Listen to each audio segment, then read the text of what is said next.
Então, nós estamos com essa iniciativa. E aí é todas as quintas-feiras. E hoje você é a nossa palestrante. Então tá, é uma grande satisfação estar aqui. É porque eu estava com a agenda também muito cheia e eu fiquei com uma mistura de evento e aí eu me perdi um pouco. Eu pedi um monte de vezes para a Lurdinha como é que era esse evento, sem né? problema. Aí ficou bem claro para mim. Muito obrigada. Então, você é do Paraná? Eu sou paranaense. Paranaense, Do então. interior. É de lá. Chopinzinho a cidade, é uma cidade bem pequenininha do interior do Paraná. Como é o nome? Chopinzinho. Chopin é um pássaro. Não sei porque colocaram no diminutivo, deve ser porque a cidade é pequena, né? Mas é um pássaro Chopin. Que eu fui olhar na internet esse pássaro há muitos anos atrás. Diz que é um pássaro preguiçoso. Não se parece com você, Fran. Eu não achei estranho, mas enfim, tá lá na internet. Um pássaro Chopin é um pássaro preguiçoso. Então, Deixa eu só perguntar, eu tenho uma apresentação para fazer. Eu sei que é um debate, mas talvez o que eu pensei? Como o plano envolveu vários trabalhos com eixos prioritários, com parcerias, com definições de grupos, talvez ficasse legal eu abordar um pouquinho com a apresentação e depois eu abro para poder discutir e as pessoas perguntarem, né? Eu fiz a apresentação para dentro do tempo, acho que vocês me deram 20 minutos, né? 20 a 30 minutos, eu não sei se só eu que vou... É só você, a gente faz de 7 às 8 para não ficar muito cansativo. E eu já passei tua apresentação, já está aí com eles. Tá? Uhum. Não, então tá. Então eu acho que vai uns 20, 25 minutos e depois a gente abre para o debate, né? Tá. O material já apareceu aí, não sei se você viu, se pode disponibilizar, porque eles disponibilizam também, tá? Acho que pode, sim, Pode, não tem problema, não.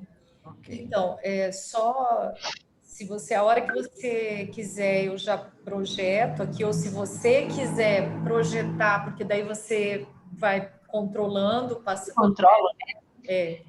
Deixa eu fazer um treino aqui, se eu consigo compartilhar rapidinho, porque né, a Lourdinha falou, tem que habilitar, tá? O anfitrião desabilitou o compartilhamento de tela, então eles têm que habilitar aí para mim. Acho que é você, né, Ana?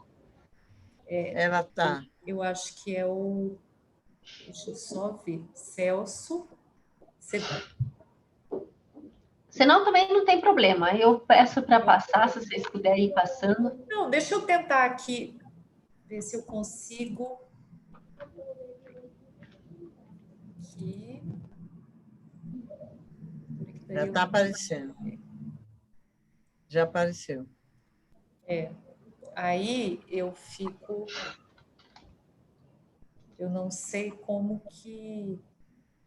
Só preciso ver aqui para eu desligar o meu... Tá. Estão vendo? Sim. Sim. Uhum. Passou? Passou, tá bem. Aí, se você quiser, eu vou passando para você. Pode ser, não tem problema. Eu tá tranquilo.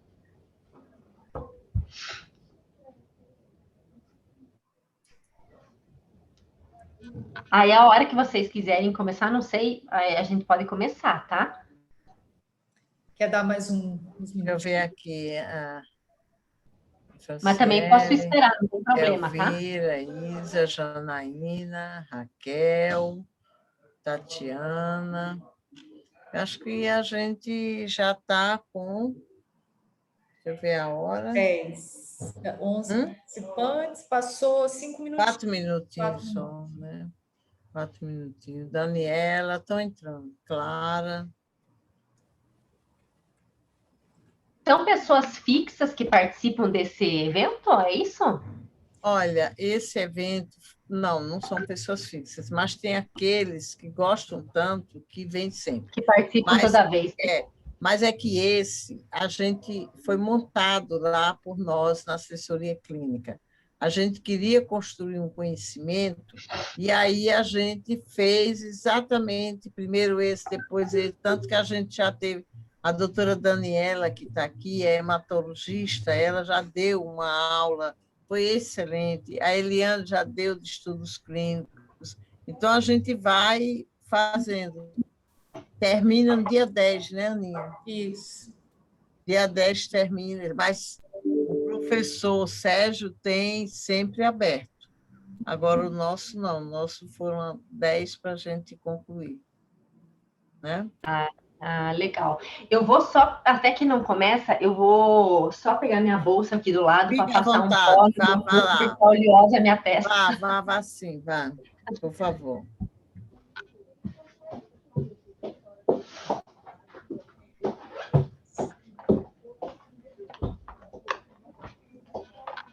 Eu entrei, então...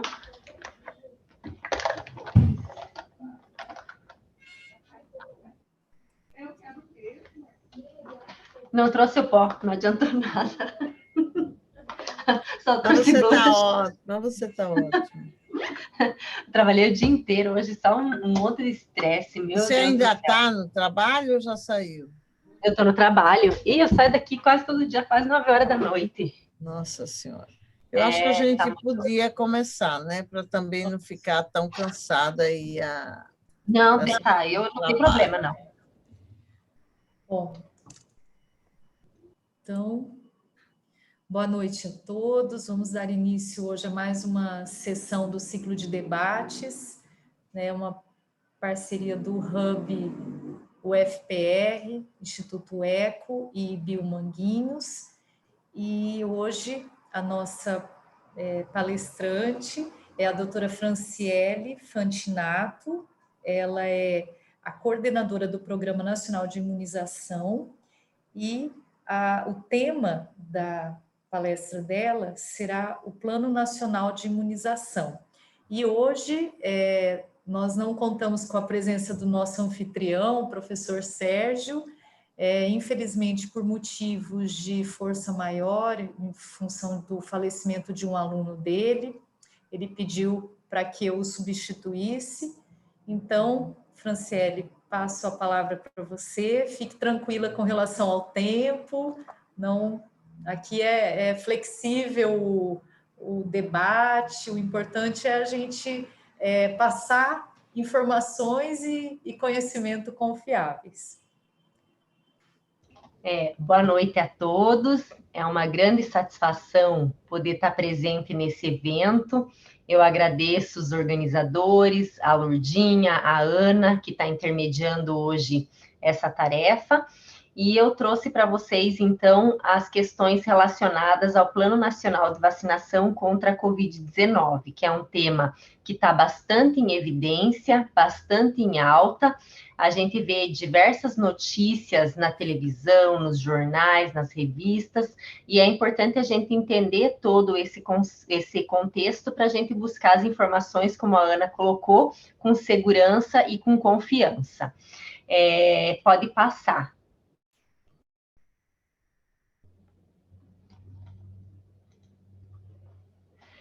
O Plano Nacional de Vacinação contra a Covid, ele iniciou a sua estruturação em agosto do ano passado. Nós iniciamos o nosso trabalho por meio de eixos prioritários. Definimos alguns eixos que eram importantes para o Programa Nacional de Imunizações para poder operacionalizar a estratégia de vacinação de uma vacina nova, de uma vacina que nós ainda não tínhamos disponível.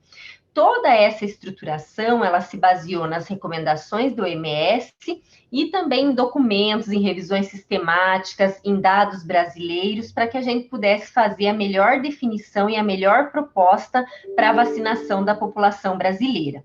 Toda essa estruturação, ela foi feita por meio de uma Câmara Técnica assessora em imunização e doenças transmissíveis. Essa Câmara Técnica, ela é composta e atua até hoje com sociedades científicas, conselhos de classe, a Organização Pan-Americana de Saúde, especialistas com expertise no tema, produtores, a Anvisa, também o CONAS, que representa todas as secretarias estaduais de saúde, e o CONASEMES, que representa todas as secretarias municipais de saúde. Então, foi um plano nacional construído a muitas mãos, com embasamento científico, com embasamento de conhecimento de operacionalização de estratégia, para que a gente ofertasse um produto de qualidade para a população brasileira, mesmo num cenário que não havia vacinas ainda. Então, a primeira versão dele foi lançada em dezembro de 2020. Hoje, ele encontra-se na sua 7ª edição, sempre com algumas atualizações à luz das novas evidências. Essa 7ª edição, ela foi publicada em 17 de maio de 2021. Pode passar. Os eixos de trabalho foram situação epidemiológica, que foi um eixo fundamental para a definição dos grupos prioritários, para entender o que acontecia no Brasil e o que acontecia fora do Brasil e nortear toda essa ação em relação aos grupos que foram definidos inicialmente em virtude do cenário de escassez de vacinas. A atualização das vacinas em estudo foi outro eixo, então existem inúmeras vacinas em estudos clínicos, umas menos avançadas, outras mais avançadas, e tudo isso foi e continua sendo acompanhado por esse eixo. A parte de monitoramento e orçamento, porque nós temos um orçamento dentro do Programa Nacional de Imunizações que está relacionado à compra das vacinas que nós já temos no calendário.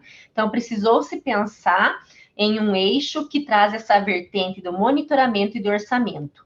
A operacionalização da campanha, que é isso que vocês estão visualizando agora, é um grande desafio do Programa Nacional de Imunizações, e nós vamos abrir aqui para debate as diferenças entre estados e municípios, e isso muitas vezes gera transtornos na comunicação. Um eixo de farmacovigilância para que a gente possa responder de forma oportuna os eventos adversos pós-vacinação.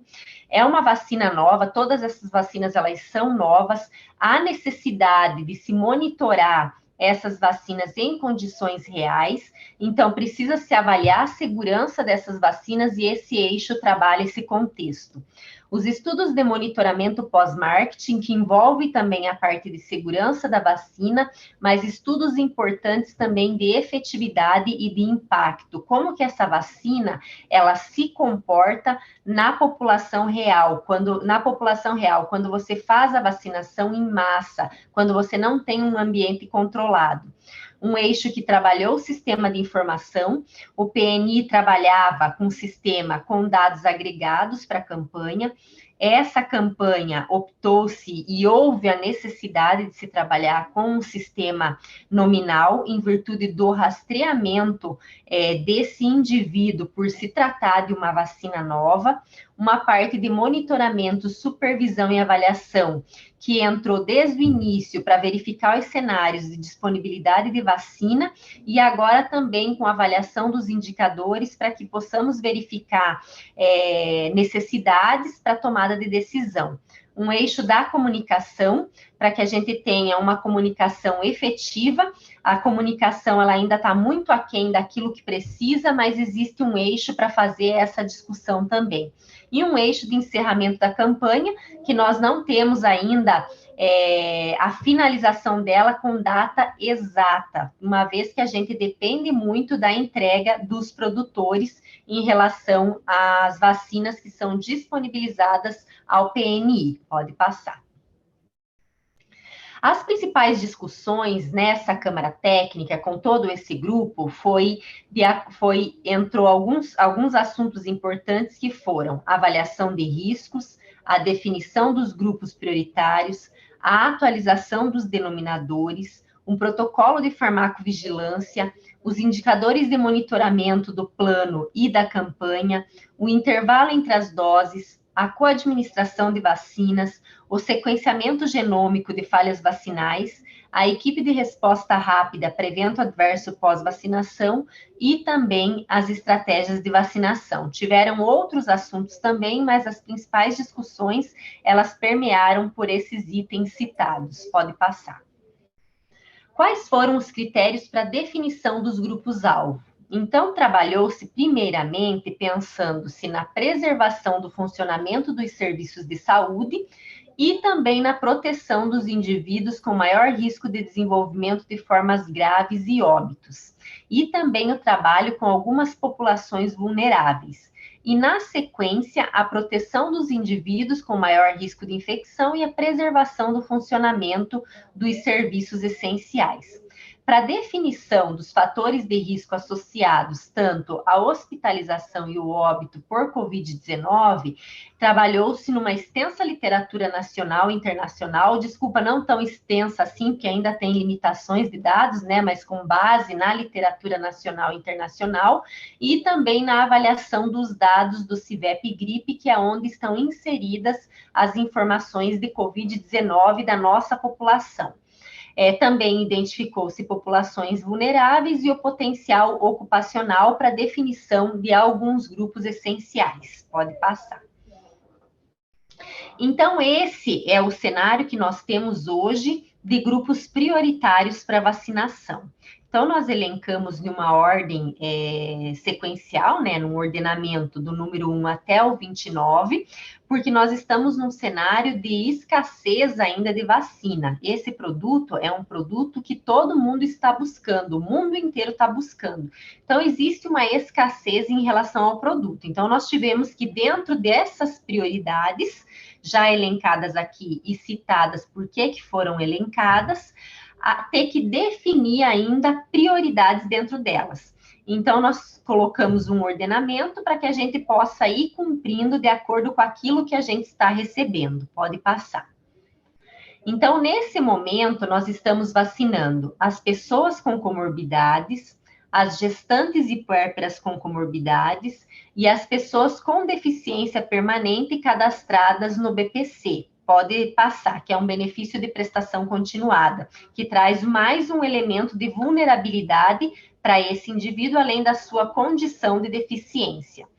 Esse grupo, nós já atingimos 46,8%. Então, falta para vacinar esse grupo 10 milhões. Nós podemos ter aí números superestimados, porque quando a gente trabalha com denominadores e as fontes de dados não são todas muito exatas, a gente pode ter uma margem de erro em relação a esses denominadores. Além do que, muitas dessas comorbidades, elas se sobrepõem, né? Então, a gente pode estar com um número superestimado, mas dentro desse denominador, nós ainda temos 10 milhões de pessoas para serem vacinadas. Pode passar.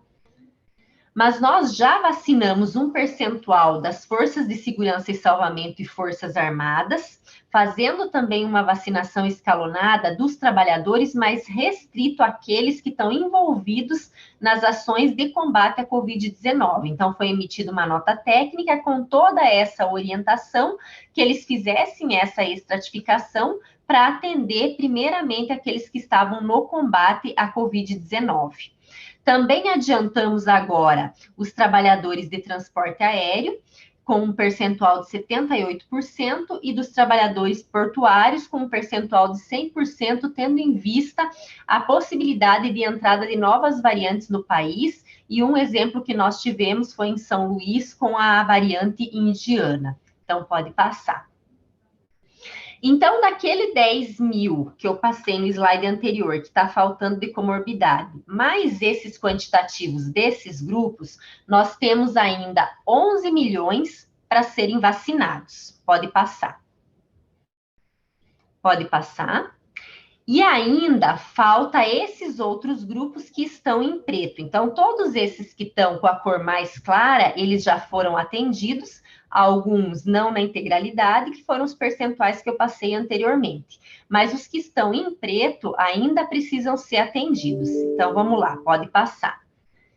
Então, dentro desse contexto, aqueles 11 milhões que faltavam, mais os 18 milhões que nós temos desses grupos que ainda estão em preto do slide anterior, nós temos 29,3 milhões de brasileiros para serem atendidos. Aí eu trago aqui uma informação só para a gente entender como que a gente está no cenário de disponibilidade de vacina e entender um pouco quando que a gente conseguiria cumprir, pelo menos com a primeira dose, todos esses grupos. Então, nós temos um quantitativo de dose 2 pendente, que é da vacina AstraZeneca, que o intervalo é de 12 semanas, então optou-se por encaminhar o quantitativo para iniciar tudo como dose 1 e, na sequência, enviar o restante para cumprir a dose 2. Então, nós precisamos, entre junho e agosto, enviar 16,1 milhões de doses para cumprir esses esquemas, para completar o esquema dentro do prazo previsto. Pode passar. Então, nós temos 29,3, que é o quantitativo dos grupos que estão faltando, que são aqueles que a gente atendeu um pequeno percentual, e aquele preto que a gente precisa atender na integralidade, o que daria um total de 45,4 milhões de brasileiros. Pode passar. Então, nós temos aqui a nossa projeção de entregas de vacinas, que nós dependemos também da entrega do produtor. Mas vocês devem estar acompanhando tanto a Fiocruz quanto o Butantan, que são os nossos maiores fornecedores, eles receberam o insumo farmacêutico ativo e nós teremos, então, novamente a produção por parte desses dois produtores e entregas. A Fiocruz, ela não vai ter uma quebra na entrega. Então, nós estamos com regularidade.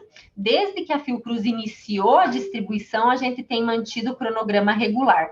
O Butantan ficou aí agora um período que nós estamos sem quantitativos, mas em breve, chegando agora com a chegada do IFA, em torno de 18 a 21 dias, já consegue se entregar mais uma remessa ao Ministério da Saúde. Então, o que nós teríamos para junho é 43,8 milhões de doses. Pode passar. Então, com essas 43,8 milhões de doses, a gente conseguiria atender todos os grupos prioritários e ainda atender o 16,1, que são as doses 2, né? Que são as doses pendentes da AstraZeneca. Daria 45,4, faltaria 1,6 milhão. Só que a gente viu lá que as doses da AstraZeneca, ela está distribuída entre junho e agosto. Então, nós temos um tempo ainda para encaminhar. Então, a gente consegue atender toda a população brasileira, pelo menos com a primeira dose, já no mês de junho. Pode passar. Como que está funcionando a questão da distribuição das vacinas? Então, cada vez que nós temos uma entrega, a gente pactua no nível tripartite, que é a participação do Ministério da Saúde, junto com os estados, que é o CONAS, e junto com os municípios, que é o CONASEMES, a distribuição dessas vacinas. Então, segue-se o atendimento aos grupos prioritários definidos no Plano Nacional, envia-se quantitativos proporcionais aos grupos-alvo em cada unidade federada.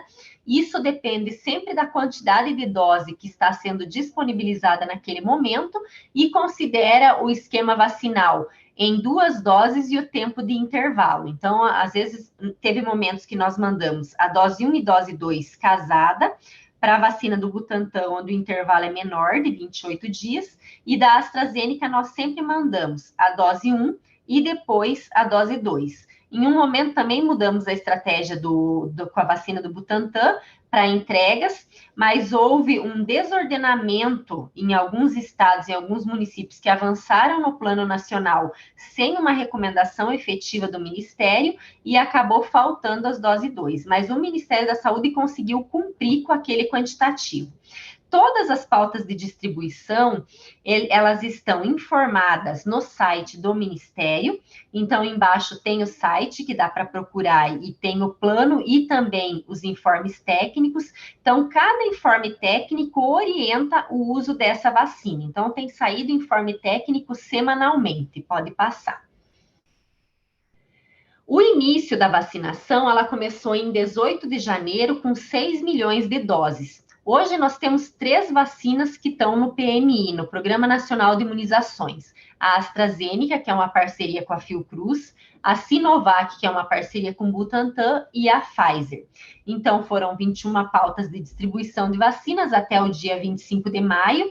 Isso consta no 19º informe técnico e foi distribuído aproximadamente 96,1 milhões de doses de vacinas. De registro, nós temos em torno de 60,4 milhões de doses, sendo 40,9 de dose 1 e 19,4 de dose 2. Só que, às vezes, o que acontece? Vocês podem pensar, não, mas está faltando muita dose para registrar, né? Às vezes, a gente envia para o município, para o estado envia para o município, mas eles, às vezes, estão operacionalizando a estratégia em drive-thru, em extramuro, em outros locais, depois eles inserem a informação no sistema de informação. Então, pode ter uma diferença em relação ao que de fato já foi aplicado na população. Então, isso aqui está relacionado somente ao registro. Pode passar. Os desafios, eu trouxe um pouco os desafios para discutir com vocês, para a gente colocar em debate, né? Então, foi um grande desafio para o Programa Nacional de Imunizações. É o maior desafio que o programa enfrentou até hoje. Nós já temos campanhas grandes, a campanha de influenza é um exemplo. Já teve campanha de rubéola no ano de 2008, uma campanha enorme. Mas essa campanha, ela trouxe um cenário muito forte e muito complexo, porque nós começamos um planejamento sem ter vacina. Então, existe uma dificuldade e várias perguntas em relação a um produto que ainda não está disponível. Então, se pensava lá na época, quais são essas vacinas que estarão disponíveis? Qual vai ser o esquema de vacinação? Quantas vacinas estarão disponíveis? Será que as vacinas adquiridas elas vão ser aprovadas para uso? Qual será a efetividade dessas vacinas? Que agora que nós estamos conseguindo acompanhar. Qual a efetividade para a redução da transmissão? Qual o impacto que essas vacinas têm nas variantes?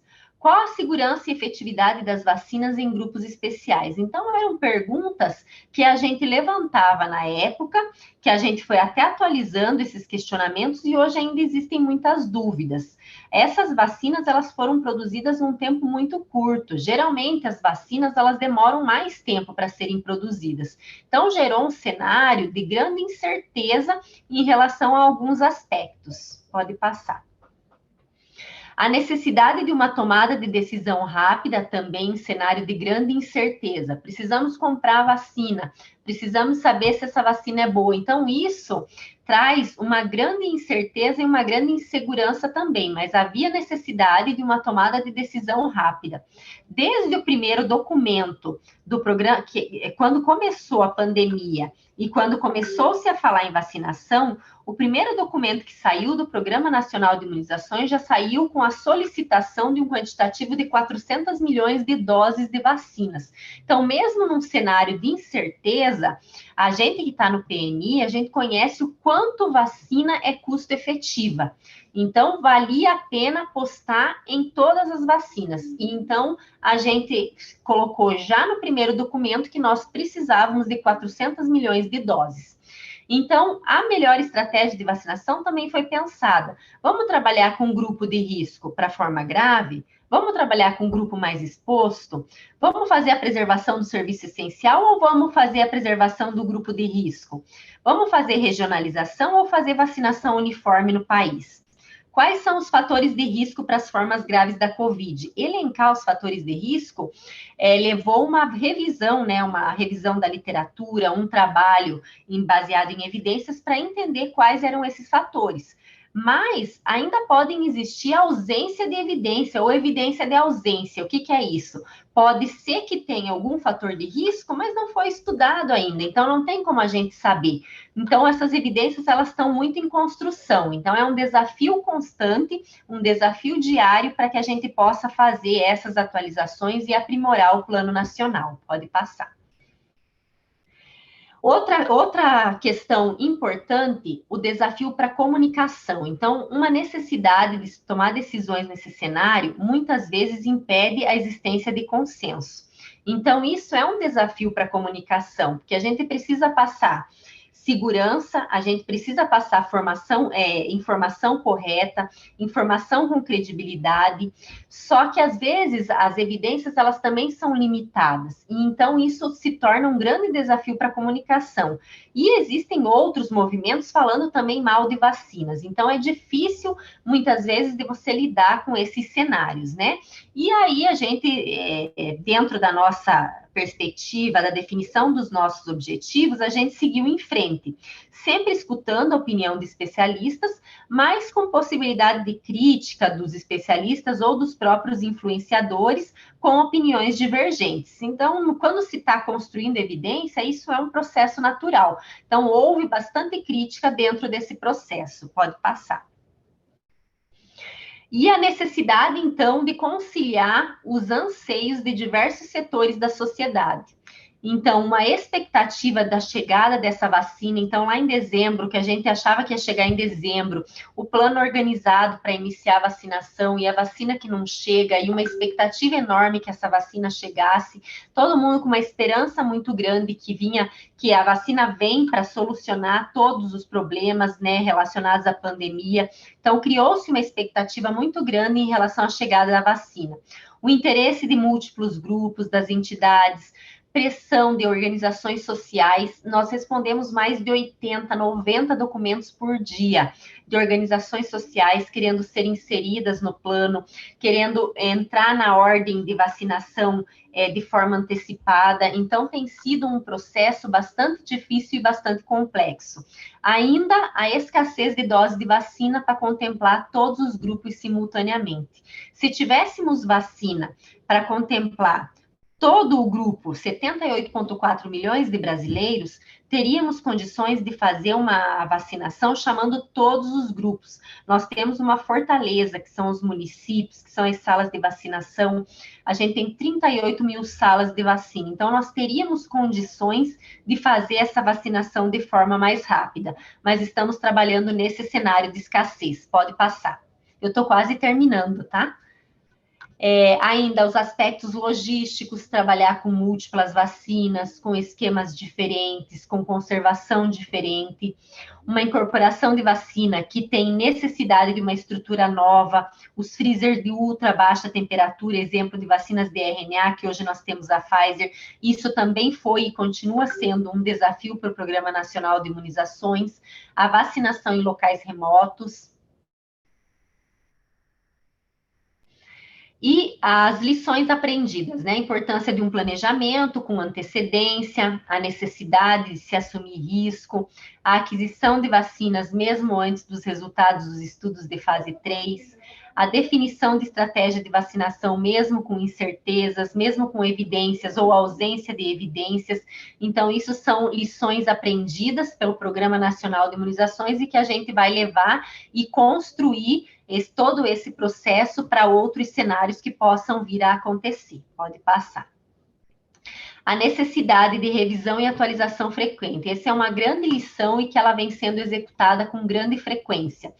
Surgem evidências, nós recebemos essas informações, nós discutimos com a Câmara Técnica, chamamos os especialistas, então podem haver mudanças no meio do processo. É um plano que é dinâmico, então não é um plano escrito em pedra, precisamos cada vez atualizar, por isso que nós já estamos na 7ª edição. E tudo que surge de novas evidências, o Programa Nacional de Imunizações vem acompanhando. As possíveis mudanças no perfil epidemiológico da doença, isso também pode ocorrer. Então, hoje começa-se, talvez, agora com essa nova onda, está começando a haver um aumento no número de casos, mas já verificou-se em alguns momentos a redução no número de casos da população idosa que está vacinada, e aí a gente verifica que as populações um pouco mais jovens começam a ter uma exposição maior e começam a frequentar mais os hospitais, a internar mais. Então, há essa mudança no perfil epidemiológico, o comportamento da transmissão da doença no país e também os novos resultados de eficácia ou mesmo de efetividade da vacina e a parte de farmacovigilância das vacinas. Então, hoje nós já temos alguns resultados de efetividade dessas vacinas, o que nos pode direcionar a um planejamento em relação às próximas atividades, às próximas aquisições pelo Programa Nacional de Imunizações. Pode passar. E a importância de um grupo assessor forte, com disponibilidade para discussão e expertise em múltiplas áreas. Então, a Câmara Técnica, ela tem sido de extrema importância, são pessoas com conhecimento em área de vacina, de epidemiologia, de saúde pública, de farmacovigilância. Essa parceria, tanto com os especialistas quanto com as sociedades científicas, só reforça a importância que esse programa tem deles serem nossos parceiros e do compromisso que eles têm com a saúde pública do país. E isso traz uma tranquilidade para o Programa Nacional de Imunizações de contar com o apoio desses parceiros. Pode passar. Então, o que eu tinha para passar para vocês era isso. Eu agradeço muito o espaço e me coloco à disposição para que a gente possa fazer a discussão nesse momento.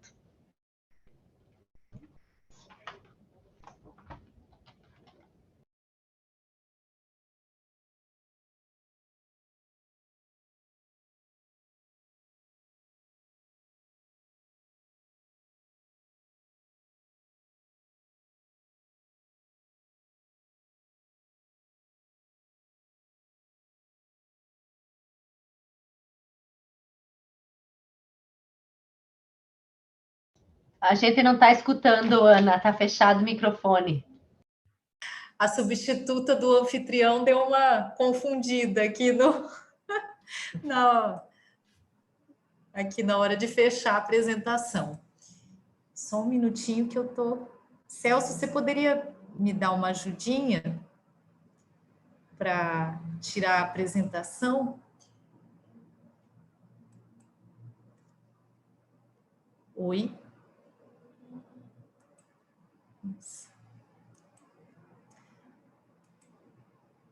Olá?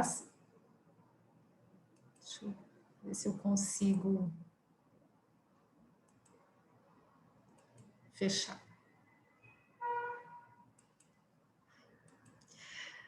Não sei por que não estou conseguindo ampliar aqui. Eu acho que você tem que ir em cima e colocar para... Ele não tem... Não? Vocês estão vendo minha tela? Ele só está dando essas opções. Celso, você poderia me ajudar aqui? Que eu clico aqui, ele não aparece toda... ele diminui. Não sei o que aconteceu. Deixa eu ver se aqui... Não. Para a gente ganhar tempo, né? Eu acho que poderia, enquanto resolve isso, abrir para perguntas, ver se tem aí perguntas no chat, né?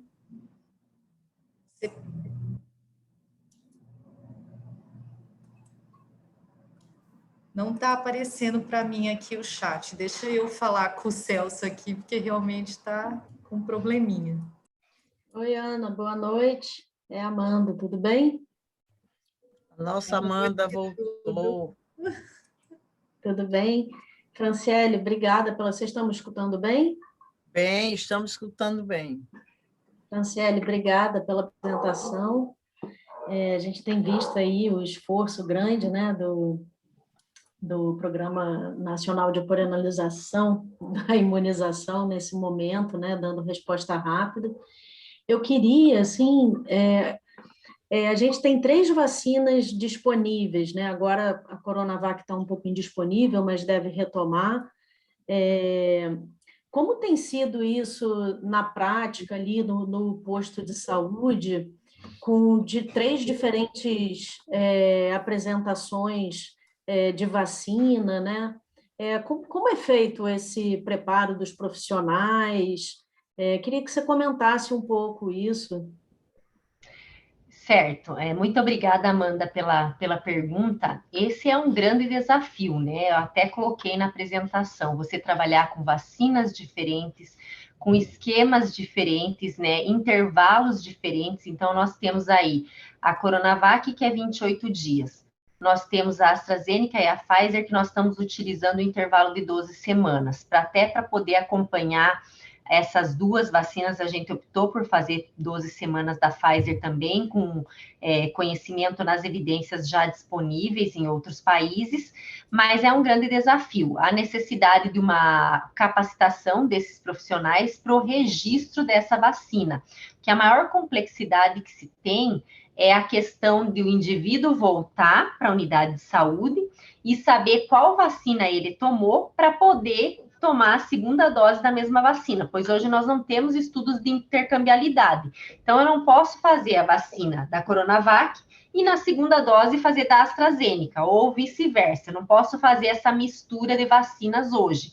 Então, a gente tem orientado, por meio de nota técnica, capacitação com as coordenações estaduais que disseminam para as coordenações municipais, a importância de um registro adequado. Mas a gente já verificou em vários locais que existem deficiências nesse registro. E, inclusive, no nosso banco de dados, existem registros já de intercambiabilidade. Isso traz para nós uma possibilidade de estudar a efetividade dessas vacinas na forma de intercambiabilidade, mas nesse momento nós não temos ainda estudo fechado, então há necessidade de as pessoas fazerem a primeira dose de uma vacina e manter o esquema. É um grande desafio, mas o que nós temos feito são orientações, capacitações, principalmente para os coordenadores estaduais de imunização, para que eles façam a disseminação para os municípios. E sempre nos informes técnicos, no plano de vacinação, tem também essas orientações disponíveis. Mas quando vai para a prática, a gente sabe que as coisas podem ser bastante diferentes e a gente tem visto registro no banco de dados que vai ser rico para a gente produzir nossa informação, mas que nesse momento não está indicado. Não sei se eu consegui responder, Amanda. Não, ótimo, obrigada. Ana, tem pergunta no chat. Eu consegui. Sabe que eu sou fominha, né? Não. Vou parar um pouco. Gente, desculpe aí a atrapalhada que eu estava passando para a Franciele, eu me deu um probleminha aqui. Franciele, tem uma pergunta da Ana Medina, que é se o Ministério da Saúde tem a intenção de segmentar diferentes vacinas para grupos específicos. Por exemplo, priorizar vacinas que tenham proteção do estado de carreador para profissionais de saúde?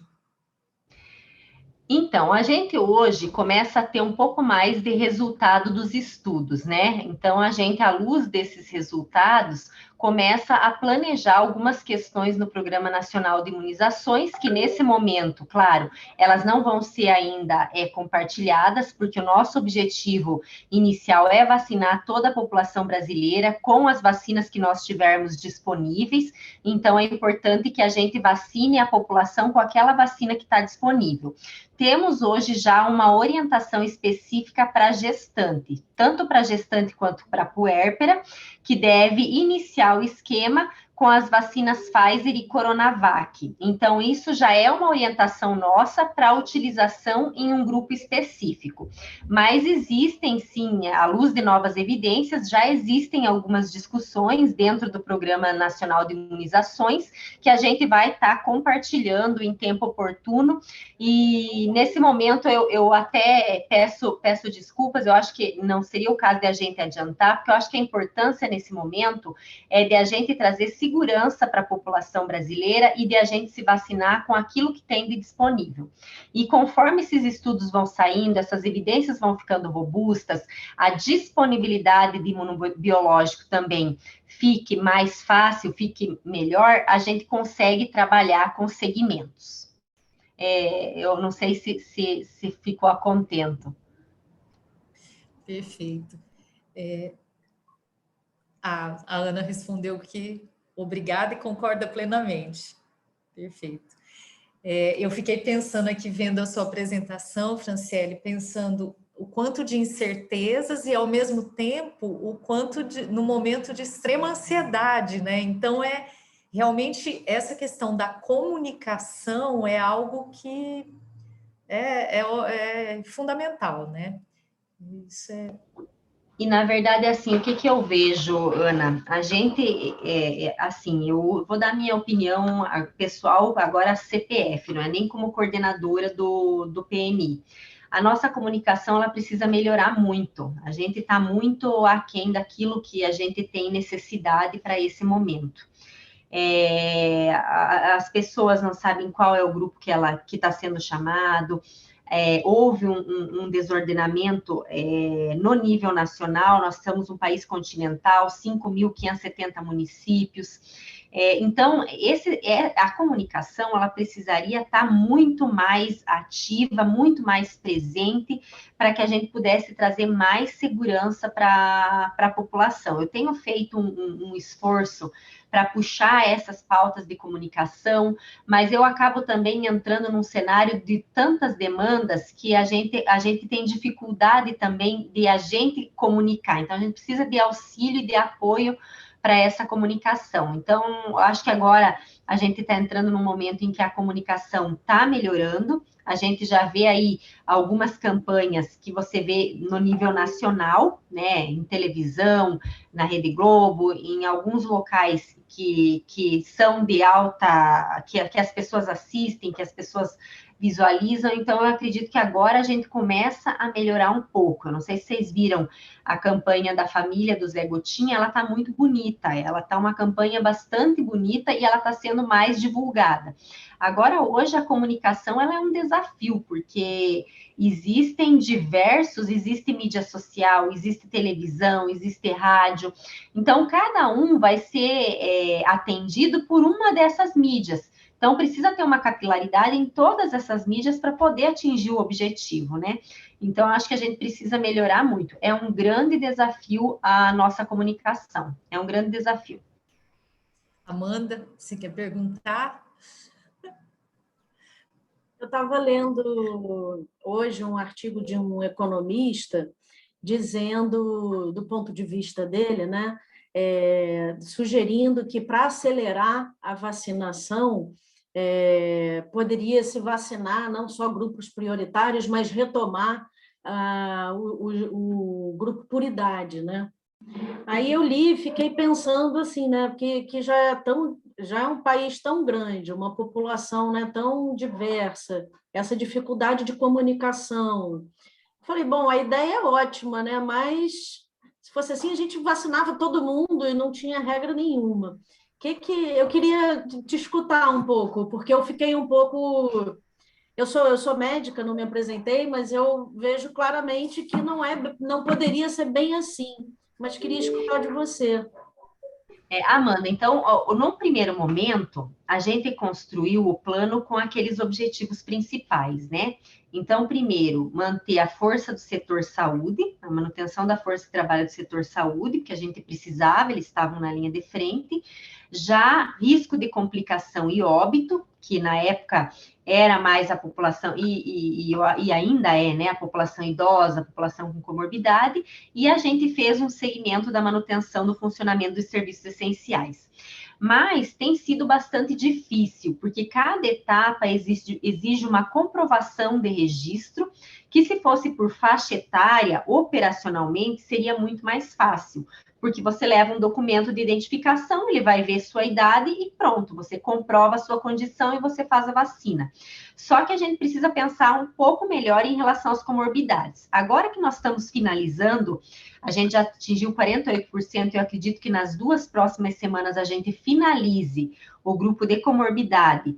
E ainda temos algumas populações vulneráveis na sequência, que são as pessoas em situação de rua, que é um público vulnerável, a população privada de liberdade, que também é um público vulnerável, e os funcionários do sistema de privação de liberdade. Hoje nós tivemos uma reunião em CIT, na Comissão Intergestores Tripartite, que envolve Estado, município e nós, né, o Ministério da Saúde, e a gente fez uma nova orientação em relação aos grupos. Qual foi a nossa orientação e que vai sair nos próximos dias? Nós vamos continuar o ordenamento do Plano Nacional, porque nós estamos em comorbidades e esse grupo precisa ser atendido e os próximos vulneráveis também precisam ser atendidos rapidamente. Mas mesmo assim, a gente já vai abrir um percentual para o segmento da educação. Então, a gente vai abrir um percentual para começar a vacinar os trabalhadores da educação. Quando os municípios finalizarem os trabalhadores da educação, nós temos outros grupos prioritários que eu mostrei ali para vocês, aí vai começar um percentual para esse grupo e um percentual por faixa etária. Aí começa 59 a 55, 55 a 54 e assim a 50 e assim por diante, conforme os quantitativos disponíveis. Porque os grupos que vêm depois de trabalhador da educação são grupos pequenos. Então, a gente já vai contemplando também faixa etária para estender para a população brasileira como um todo. Então, acho que quando a gente chegar nesse nível, que eu acredito que em junho a gente já chegue, pelo que eu mostrei aí para vocês, em relação aos quantitativos disponíveis, eu acho que a estratégia de vacinação facilita muito. O que a gente está escutando hoje e por que a gente tomou essa decisão? Porque tem muitos estados e muitos municípios que a estimativa ela ficou muito superestimada. E então, eles não tinham alguns avançam sem orientação, mas muitos não avançam. Eles ficam preocupados, tem Ministério Público, tem Controladoria Geral da União, e esses órgãos de controle, né? Então, eles ficam com medo de avançar. Aí, eles deixam vacina estocada. E o objetivo não é deixar a vacina estocada, é a gente vacinar a população. Então, a gente orientou que quem terminou o grupo, que vá para o subsequente. E vai para o subsequente, até que finalize o plano. Então, a gente já deu uma orientação geral para que eles possam avançar até a gente atingir toda a população brasileira. Diz que está tendo pouca demanda de comorbidade nas unidades de saúde, diz que muitos postos de saúde vazios para essa vacinação. A gente acredita que tem uma superestimativa, porque quando a gente trabalhava com influenza era em torno de 10 milhões. Nós estamos com 19 milhões, porque a gente fez um trabalho de atualização com a Pesquisa Nacional de Saúde, mas muitos grupos, essas comorbidades, elas se sobrepõem a outro e se sobrepõem com os grupos também, né? Porque eu posso ser uma trabalhadora de saúde e ter comorbidade. Então, se sobrepõe. Então, a gente acha que está bem superestimado. Por isso que a gente resolveu avançar em relação a essa proposta que já vai sair nos próximos dias. Eu falo muito, né? Eu não deixo... Fran, eu tô querendo... Eu vou fazer aqui umas considerações, que eu dei o pau aqui no meu, eu não sei onde é que eu boto a mãozinha. Mas vocês estão me ouvindo? Sim, estamos sim. Então, pois é, aqui só aparece assim, Ana Guerreiro, o nome dela. Ela Tem fez problema. Não se preocupa. Saiu agora a carinha da Franciele. Franciele, tenho algumas questões que eu fico refletindo. Realmente, esta campanha é única, por tudo que você colocou aí, dos desafios tidos, etc. e tal. E eu vi também, fiz minhas reflexões sobre a comunicação. Depois eu refleti que o apelo, né, e até fiz um link com a questão do sarampo. Por que é que o sarampo voltou? E tendo sarampo, a gente pedindo para as pessoas se vacinarem, se era ausência da doença. Eu até cheguei a uma consideração que acho que sim. A ausência da doença leva as pessoas a perderem o medo, né? E aí a gente fica dessa forma aí e tal. Mas eu acho que hoje a comunicação, ela tinha, eu não acredito, quer dizer, não é que eu não acredite, ter pessoas que não queira se vacinar, que esteja com o posto vazio, eu acho que a comunicação tinha que pensar as causas disso aí, porque o que a gente vê são as pessoas querendo vacina, querendo se vacinar. Então, se está acontecendo isso, seria mesmo uma comunicação mais dirigida de identificação disso. Uma outra questão que eu queria até saber de você, porque nós temos 212 milhões de habitantes. Se eu não estiver errada, de 18 anos em diante, deve ser algo em torno de 140 milhões. E isso me perturba muito, porque as pessoas, quando fazem X% da população brasileira, bom, não é X%, é muito mais que a gente já fez o percentual, porque estão fazendo cálculo em cima de 212 milhões. Está errado. A gente não vacina a população menor de 18 anos. Então, esse que você colocou que falta para a vacinação, não sei se foi 65 milhões para tomar vacina, ele deve estar calculado acima de 18 anos. A partir de 18 anos, aí sim é o que a gente faz. E uma outra questão, se você quiser comentar, é como é que estão os municípios, porque realmente o grande gargalo é no nível local, é no município. como é que está o CONASEMES em relação a ajudar a condução? Como é que está essa situação? Gente, eu não vejo ninguém, a minha tela está preta, mas eu vou... Sai daí, Mas Ana Guerreiro. Pronto, entrou eu você. escutei, Lourdinha. Você tem mais alguma coisa, Lourdinha? Eu já posso... Tá. Então, Lourdinha, em relação à comunicação, eu já até conversei com a nossa comunicação aqui para poder fazer uma pesquisa rápida de hesitação vacinal. Eu acho que é importante a gente fazer uma pesquisa rápida para entender esse cenário, para tentar identificar. Não vai ser um estudo científico, isso leva tempo, a gente tem urgência, mas a própria comunicação, fazer um trabalho de hesitação, de identificar, né?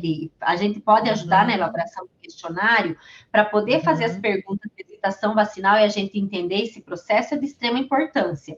A gente tem já alguns relatos que algumas vacinas são mais reatogênicas, não querem fazer aquela vacina, um evento adverso de uma vacina já traz um prejuízo em relação a isso, então a gente tem escutado alguns relatos, mas eu acho que a gente teria que ir para a população mesmo e entender esse cenário, para a gente poder melhorar esse aspecto da comunicação. Eu não sei se você tinha caído da comunicação, mas eu falei aqui, a gente está muito aquém da comunicação, a gente tem necessidade extrema de melhorar, nós comunicamos muito mal, então a gente tem necessidade extrema. Eu ouvi, mas só para interagir com você, eu ouvi, eu não caí não, mas o que eu acho é que tem que ser uma comunicação diferenciada, como você está falando, dirigida, é isso que você está falando, era isso que eu queria, está perfeito. Em relação à população acima de 18 anos, Lourdinha, nós temos 164 milhões de brasileiros. Então, a gente faz o cálculo que eu fiz aqui, nós temos os grupos prioritários acima de 60, eles estão contabilizados, né, por faixa etária, e os outros grupos, eles estão contabilizados de 18 a 59 anos de idade. Então, sempre o cálculo é feito acima de 18 anos. Eu também acho que essa comunicação é inadequada. A gente, dentro da perspectiva de entrega de vacinas, do cenário de escassez, de toda a história de vacinação no país em relação à Covid, eu acho que a gente está indo bem agora, com cronogramas regulares de entrega e com uma perspectiva de aumento de entregas para os próximos meses.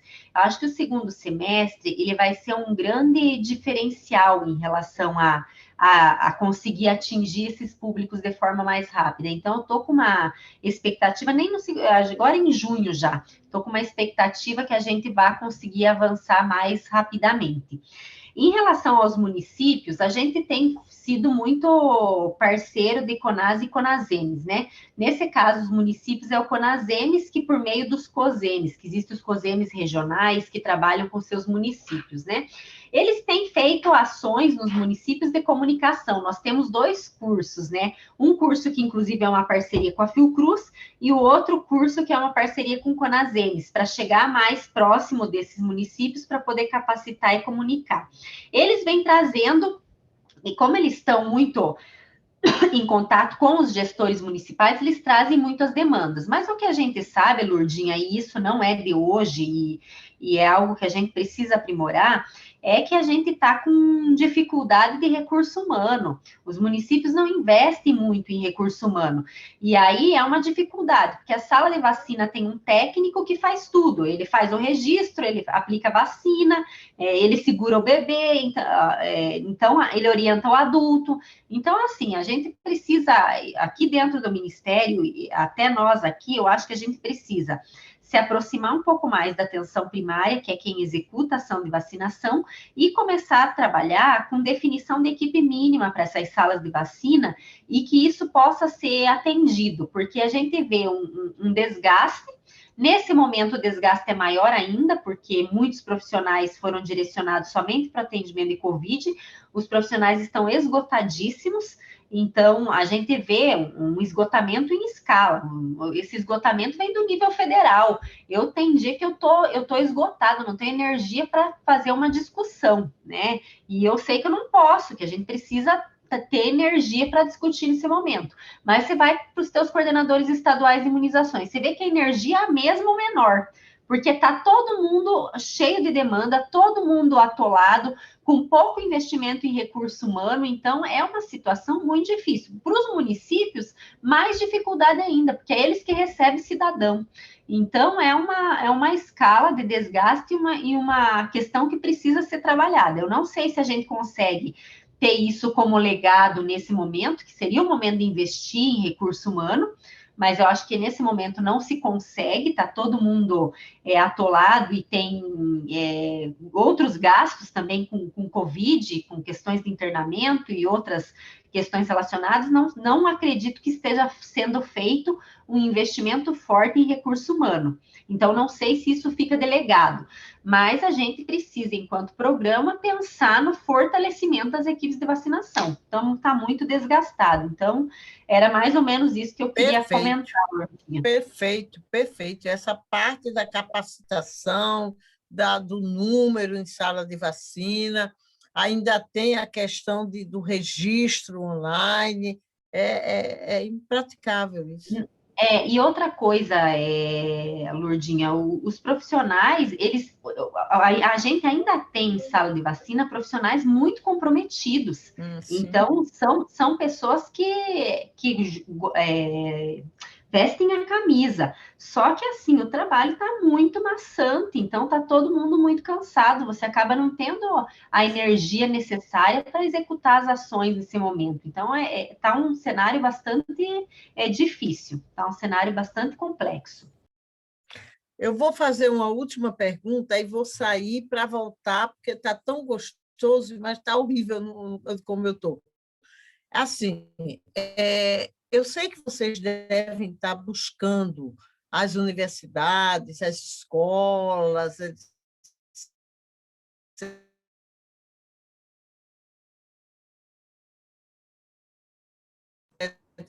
e tal, né?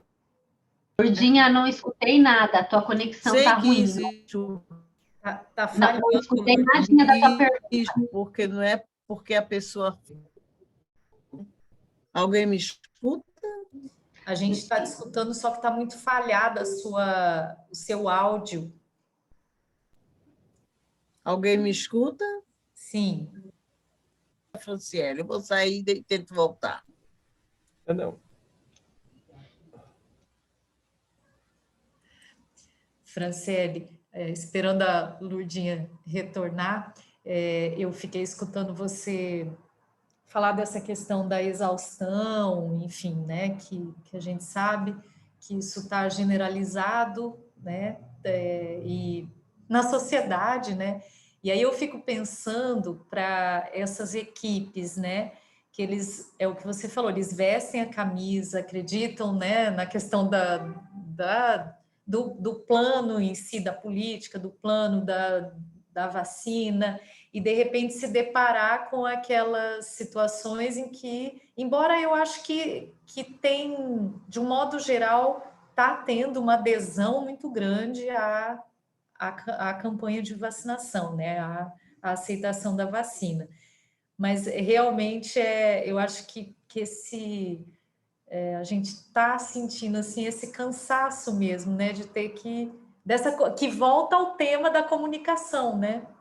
E ao mesmo tempo é necessária a comunicação, mas a gente está muito cansado, então são situações que se contrapõem. A Lourdinha voltou.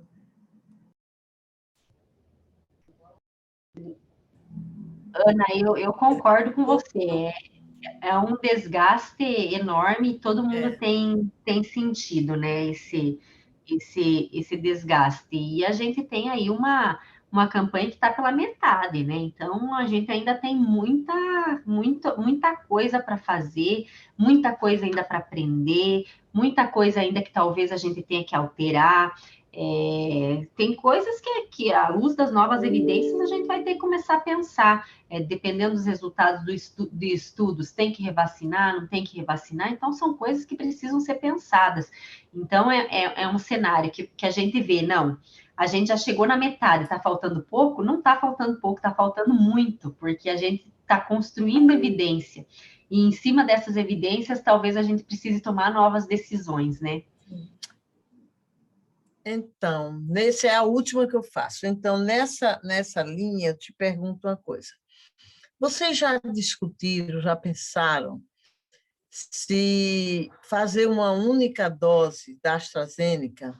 Porque, tudo bem, você tem uma resposta por estudos de uma eficácia, né? Se a gente, em vez de fazer 2 doses, se a gente lançasse com a vacina AstraZeneca e até agora com Pfizer, uma única dose, vacinava todo mundo que fosse com a única dose.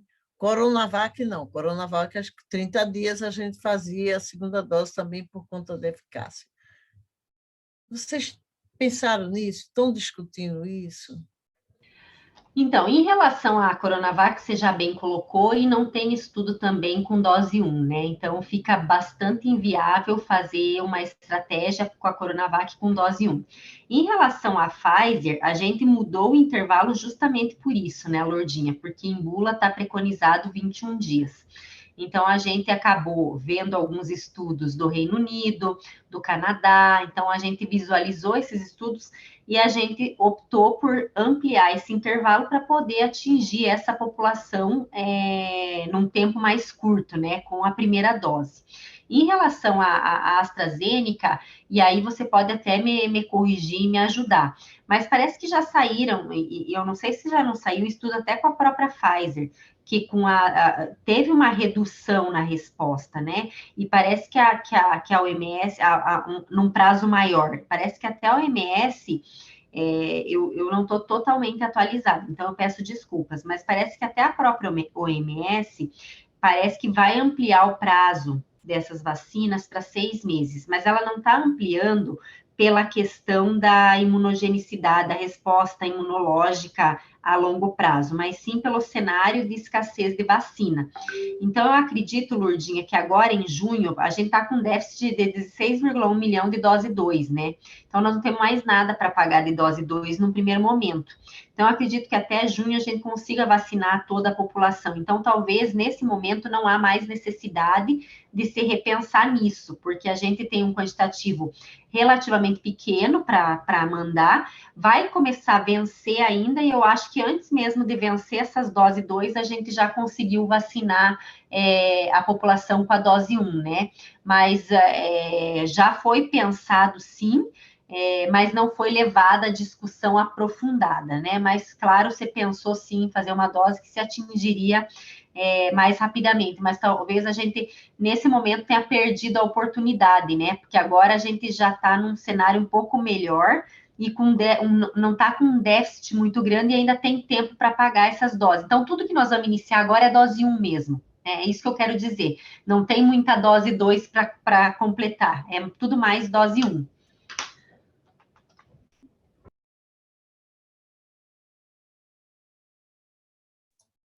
Alguma pergunta mais, gente, para a Fran?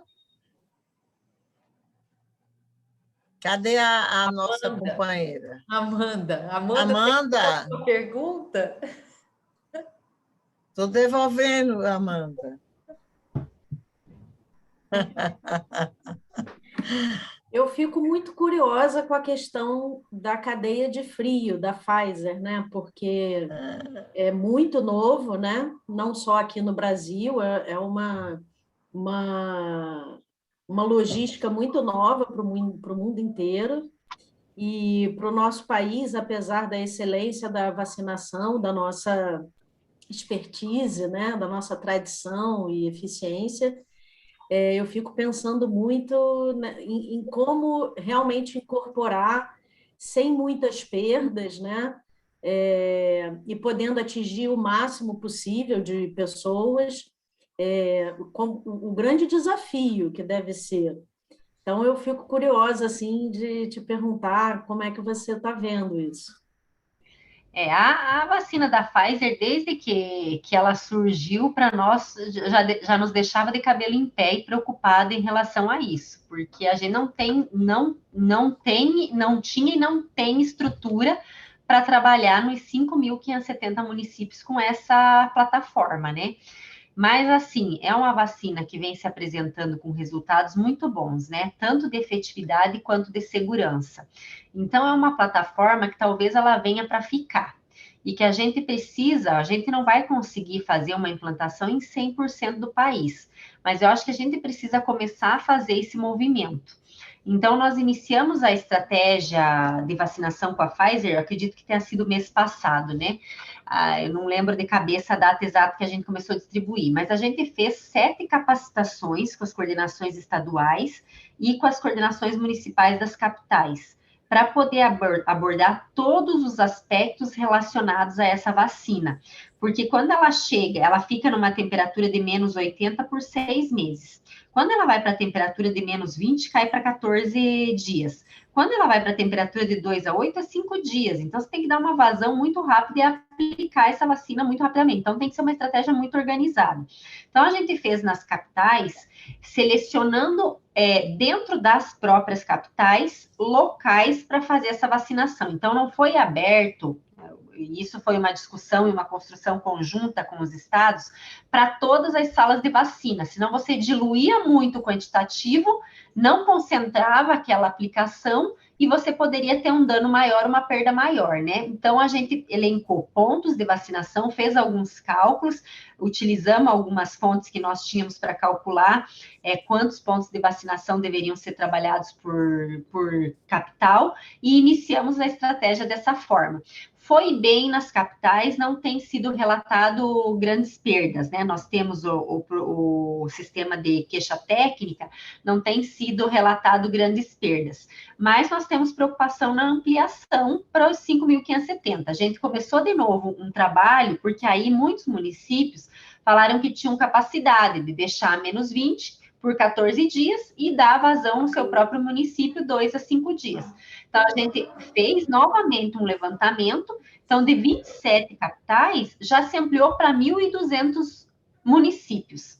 Isso me preocupa um pouco. A gente vem, só que assim, a gente está trabalhando junto e entendendo esse cenário e acompanhando. A gente também está investindo em freezer de ultra baixa temperatura, tanto de menos 80 quanto menos 20, para começar a capilarizar. E eu acho que a grande esperança aí é o estudo de estabilidade, que já foi aprovado fora do país, para ampliação desse prazo de 2 a 8 para 31 dias. Se a gente conseguir ampliar esse prazo para 31 dias, aí sim eu consigo capilarizar para os 5.570. Eu não vou conseguir fazer lá na região norte quem vai de barco, quem vai de navio, de voadeira, avião, essas coisas.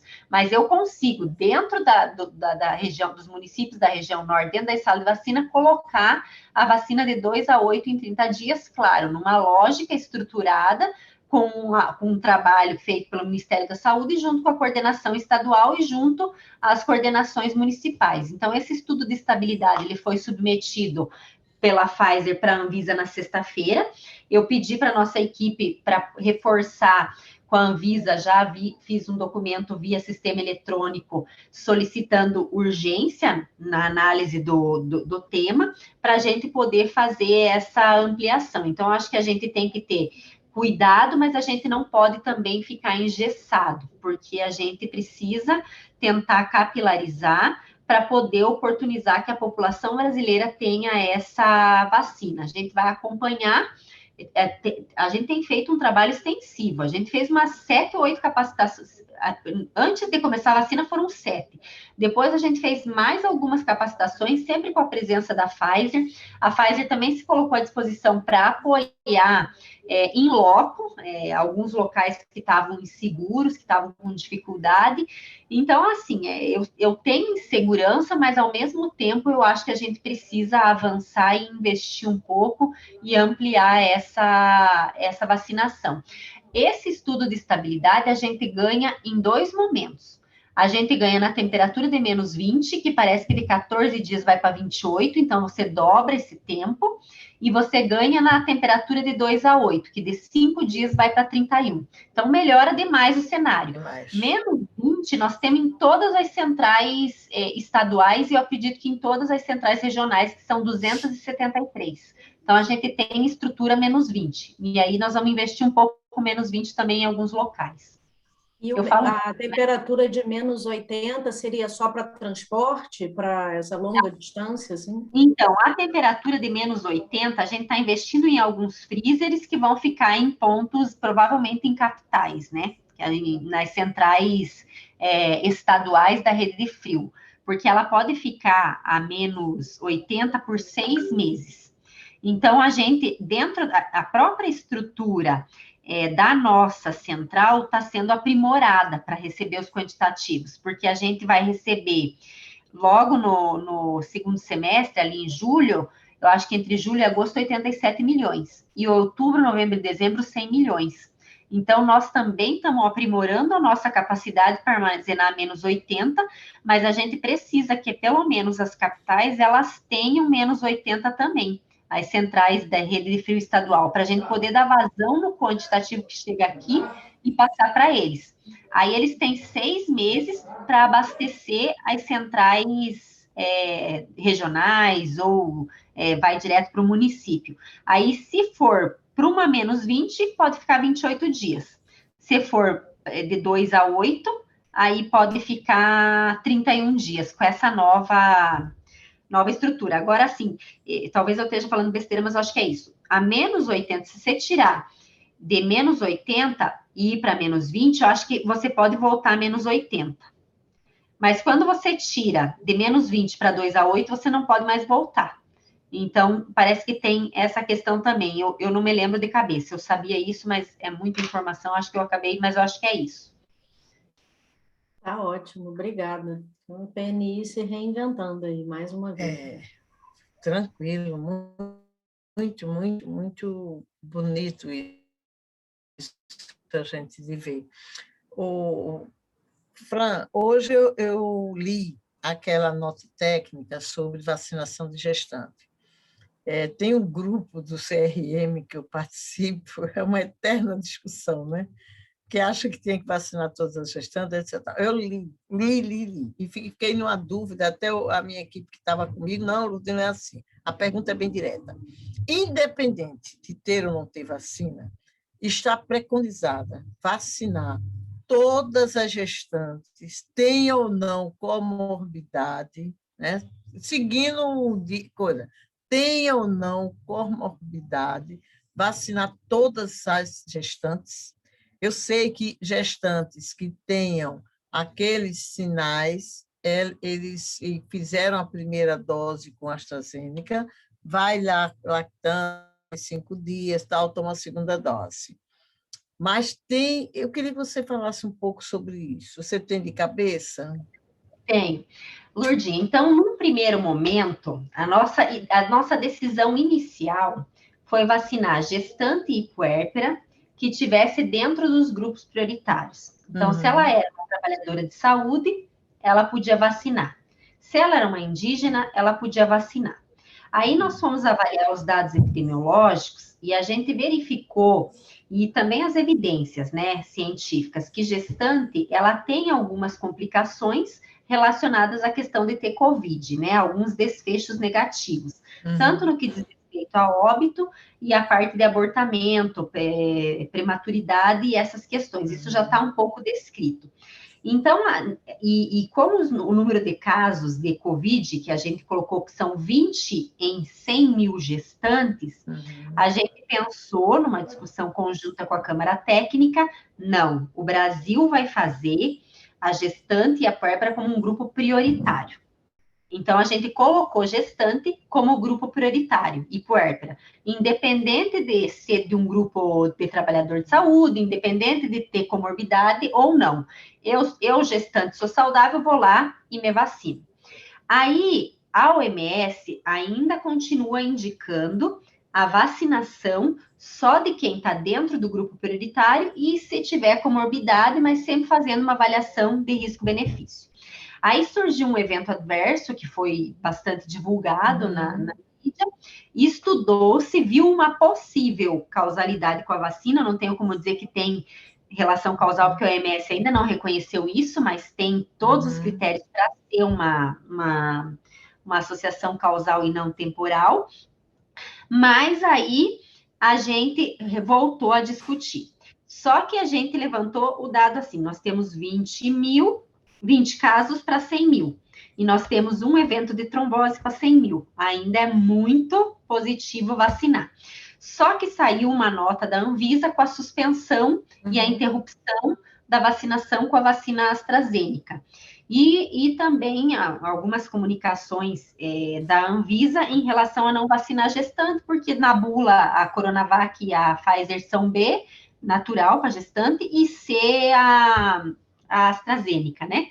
Aí, o que a gente fez? A gente voltou à orientação, mantém gestante com comorbidade vacinando, então, toda gestante puérpera com comorbidade vacina, e se a gestante estiver dentro do grupo prioritário, vacina. Agora, uma gestante que não está dentro do grupo prioritário, que não tem comorbidade, nesse momento não está sendo vacinada. Então, a gente voltou à orientação inicial da OMS, né?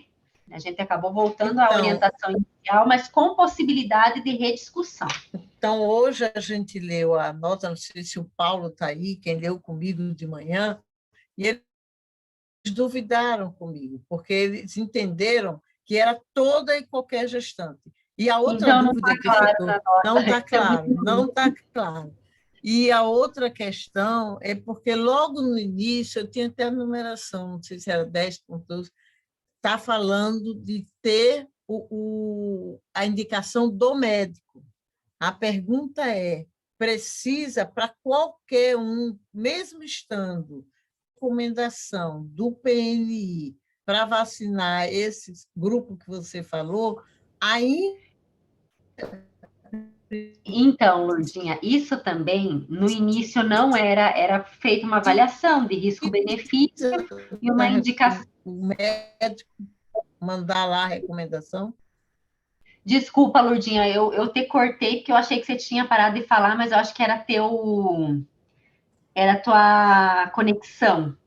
E eu não consegui escutar a última parte, me desculpe. Falhou bem.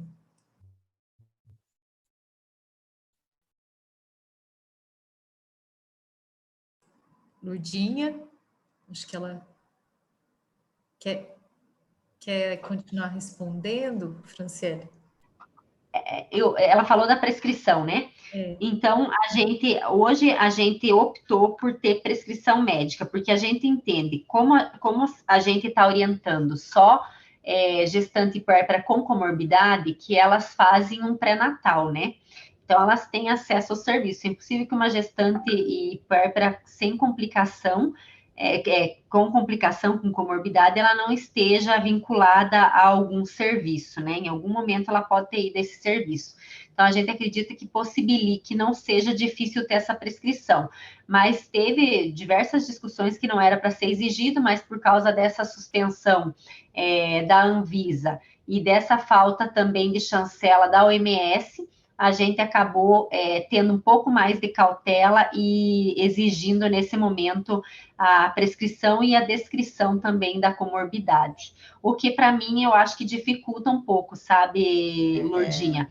Mas é o cenário, é a realidade que nós temos, é a proteção que os profissionais também nos pediram, é uma discussão com o CONAS, com o CONASEMES, e pelas questões colocadas mesmo, né? Pela agência regulatória e pela própria OMS. Então, nesse momento, a gente optou por ter esses documentos. Agora sim, Lourdinha, saiu 2 notas na imprensa, uma primeira e uma segunda.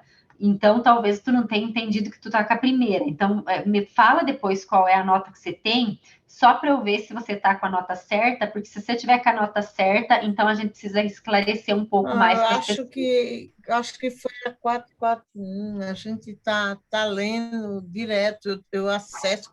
Aliás, Fran, às vezes eu recebo a nota pelo WhatsApp e vou lá no link que você botou e tem um delay. Não sai tão rápido, não. Tá, isso aí tem que melhorar também, né, Lourdinha?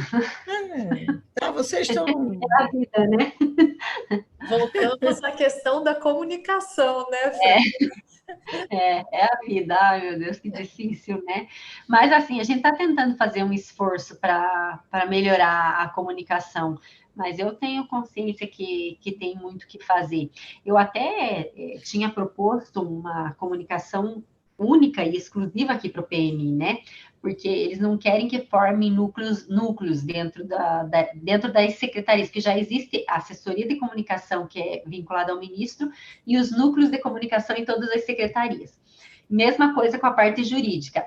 Só que a parte jurídica eu consegui fazer um núcleo no PMI. Agora a parte de comunicação ele é muito caro, mas eu preciso de uma comunicação direta aqui para o PMI. Então eu vou ainda pleitear de novo, porque eu acho que a gente precisa ter uma comunicação direta para apoiar. Precisa. Mas tudo é como a gente quer, porque eles não querem muito que forme núcleos, né? Então, por exemplo, digamos que eu pegue aqui na minha coordenação, a coordenação da herbovirose vai querer, a coordenação outra vai querer, e vai virar um monte de núcleo, né? E aí fica mais difícil também de administrar isso internamente, né? Mas eu já fiz o pedido, foi negado, mas eu já fiz o pedido. Mas o momento é diferente, né? Tomara que eles entendam. Não, mas eu já pedi também antes, porque eu sempre achei que tem que ter aqui no PNI uma comunicação. Eu achava que tinha que ter um site só do PNI. Eu acho que tinha que ter uma coisa muito separada, muito organizada, que a gente revisasse, que a gente colocasse no site, que a gente organizasse a plataforma. Acho que ia ficar bem legal, mas eu não consegui ainda fazer isso. Bom, já que você disse isso, eu vou dizer a última coisa. Exatamente isso que você está dizendo, eles diziam que isso era uma verticalização. Aí, quando você vai lá para o campo, hoje, não existe mais a equipe do PNI, a equipe de vacinação do PNI. Eles diluíram isto dentro da atenção primária, entendeu? E está diluído. Eu não sou contra a atenção primária, não. Estou dizendo qual é a realidade. Porque eu acho que a vacinação ela é muito específica. Tem que ter uma equipe permanente, fixa, para fazer isso. Não pode ser agora esse, agora aquele, vem você, etc. e tal. Eu acho que isso hoje, não é só por campanha, não, é um problema dentro da estrutura do programa de imunizações. Eu acho que tem que investir muito em capacitação, né, Lourdinha? Porque até quando eu estava no município, eu coordenava a vigilância epidemiológica, mas a vacinação, ela ficava sob minha coordenação também. E eu tinha uma dificuldade eu sempre gostei de vacinar, desde a faculdade, eu adorava vacinar as crianças, era uma coisa, assim, incrível. Mas, assim, eu sentia Aí, quando eu comecei a trabalhar, eu fiquei mais em área de gestão, então eu não aplicava muita vacina, mas sabia fazer BCG, tudo. Eu era boa, assim, de fazer a vacinação, entendia os esquemas, tudo mais. E aí, só que, assim, você tem uma dificuldade muito grande de querer que os profissionais fiquem na sala de vacina. Os profissionais não querem mais ficar na sala de vacina, porque o calendário também avançou demais. E avançou de uma forma que as equipes não acompanharam. Então, hoje nós temos... lá em 1977, tinha 4 vacinas que protegiam contra 6 doenças. Hoje nós temos de imunobiológico, né, contando soro, vacina, imunoglobulina, 47. Então, nós temos um calendário complexo, complicadíssimo. E isso parece que não avançou junto com o recurso humano, né? Então, é uma dificuldade também de você conseguir profissional. Aí eu digo para você que tinha pessoas muito antigas na minha equipe. Eu lembro que eu fazia estágio, eu era criança, era vacinado com a mesma pessoa. Aí fui fazer estágio, era a mesma pessoa. Quando me formei, eu chefiei a mesma pessoa. Então, era uma pessoa que entendia muito daquele processo.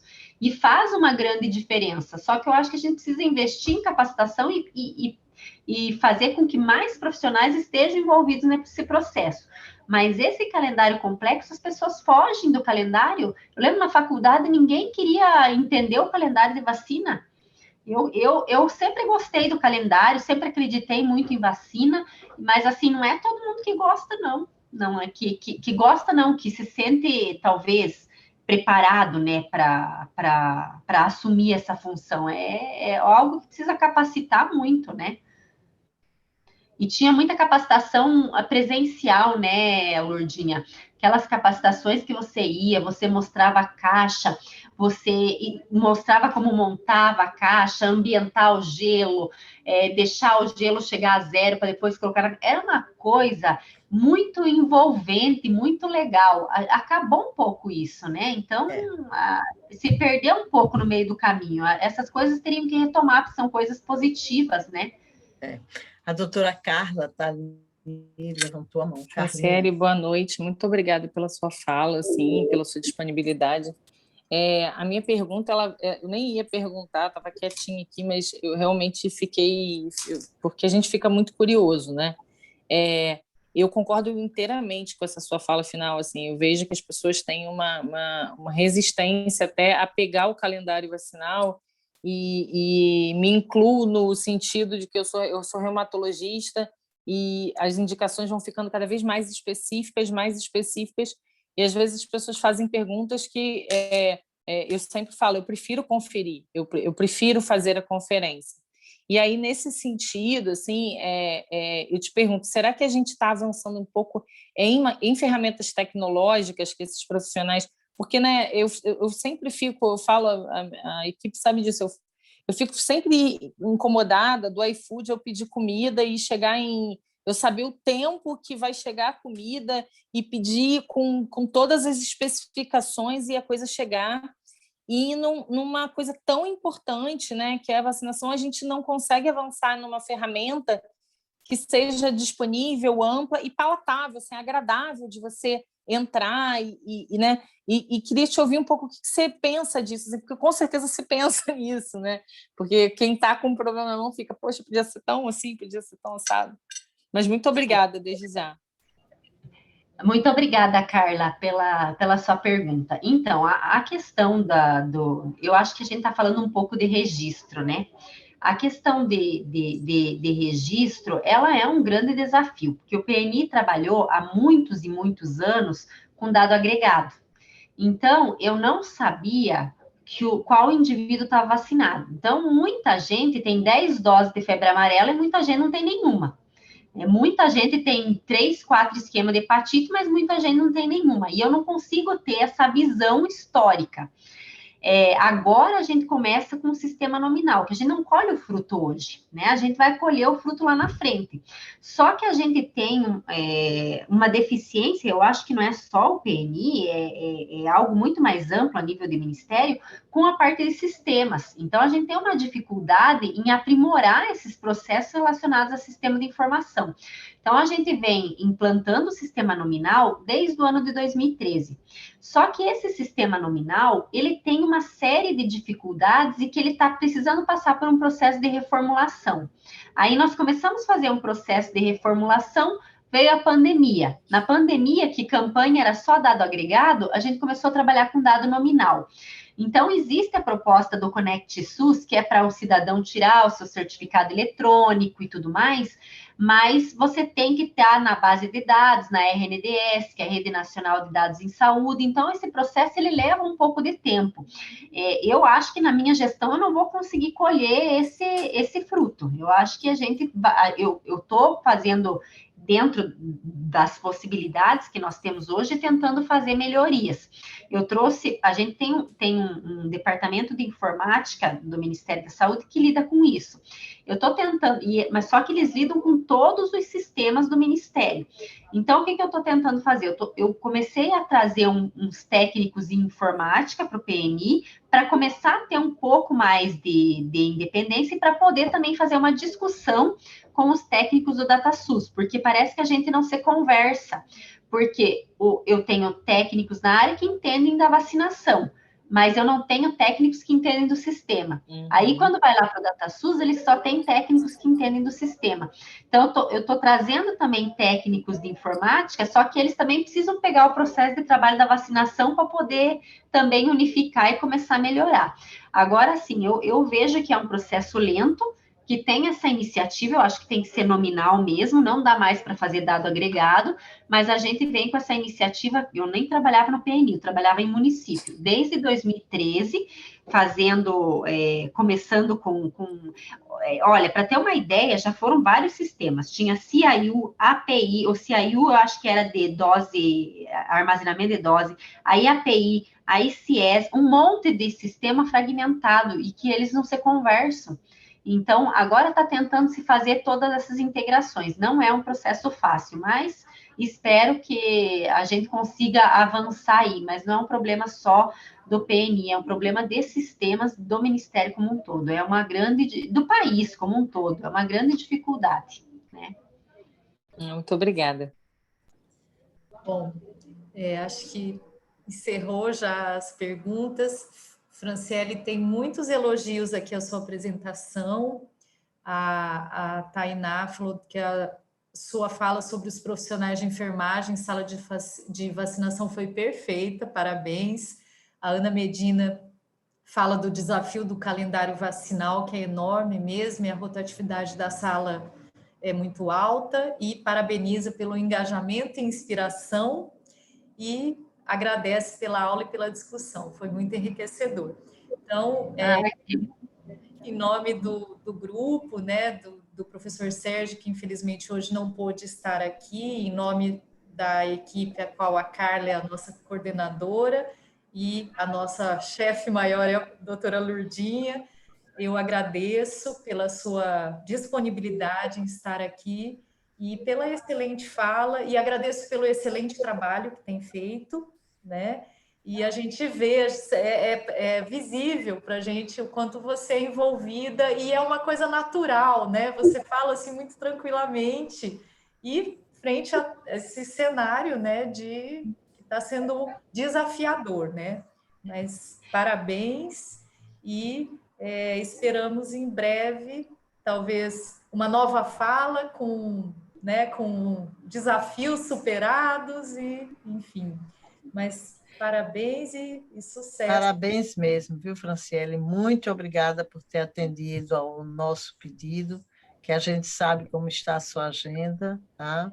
Muito obrigado mesmo. Em nome de Bill Manguinhos, da Fiocruz, toda a equipe, muito obrigada. Vai descansar agora.